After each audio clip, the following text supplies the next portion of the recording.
कंधार विमान अपहरण कांड 1999 भाजपा सरकार। कारगिल युद्ध 1999 भाजपा सरकार। संसद पर आतंकी हमला 2001 भाजपा सरकार। अक्षरधाम मंदिर पर आतंकी हमला 2002 भाजपा सरकार। अमरनाथ यात्रियों पर आतंकी हमला 2002 और 2017 दोनों बार भाजपा सरकार। गोधरा कांड 2002 भाजपा सरकार। पठानकोट आतंकी हमला 2016 भाजपा सरकार। उरी आतंकी हमला 2016 भाजपा सरकार। पुलवामा आतंकी हमला 2019 भाजपा सरकार। पहलगाम आतंकी हमला 2025 भाजपा सरकार।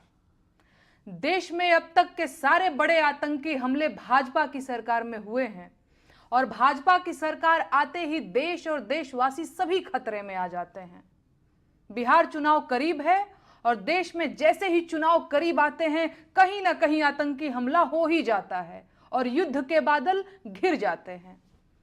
पहलगाम हमले के बाद से ही सरकारी कवियों ने पाकिस्तान के खिलाफ मोर्चा खोल दिया है और वीर रस की कविताएं पढ़ना शुरू कर चुके हैं। अब इन्हें पाकिस्तानियों के कटे हुए सिर चाहिए। ठीक है, तो कौन जाएगा पाकिस्तानियों के सिर काटने? ये कवि जाएंगे या भाजपा के नेता जाएंगे या अंधभक्तों के भगवान खुद पाकिस्तान जाएंगे सिर काटने? दरअसल इनमें से कोई नहीं जाएगा। अगर युद्ध हुआ तो देश के गरीब किसानों के बेटे जो फौज में सिपाही बनकर भर्ती हुए हैं वो आगे भेजे जाएंगे। वो गरीब किसान जिनका बैंक का कर्ज अभी तक सिर पर लदा हुआ है, जिनका ट्रैक्टर जब्त करने के लिए बैंक वाले रोज द्वार पर चक्कर लगाते हैं, उनके जवान बेटों को ये भाजपाई कवि युद्ध में भेजने की मांग कर रहे हैं। ये है इन धूर्त कवियों का कवि हृदय और नीयत। और नेताओं का क्या है? चुनाव जीतने के लिए युद्ध की घोषणा करनी पड़ी तो ये वो भी कर देंगे। इनके अपने बेटे तो फौज में हैं नहीं। इनके अपने बेटे तो विधायक, सांसद और बीसीसीआई का सचिव बनने के लिए हैं, लेकिन लड़ाइयों में झोंकने और गोली खाने के लिए तो किसानों के बच्चे हैं, ताकि देश में राष्ट्रवाद का बयार चले और इन्हें वोट मिले।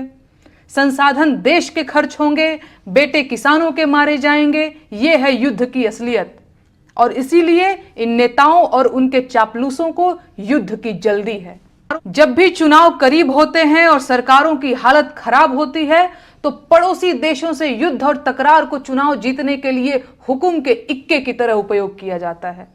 इसीलिए भाजपा के नेता और उनके चापलूस पूरी ताकत लगा रहे हैं कि किसी भी तरह से पाकिस्तान के साथ युद्ध शुरू हो जाए। लेकिन कोई माई का लाल ये नहीं पूछ रहा है कि कश्मीर जैसी संवेदनशील जगह पर 2000 पर्यटकों की सुरक्षा के लिए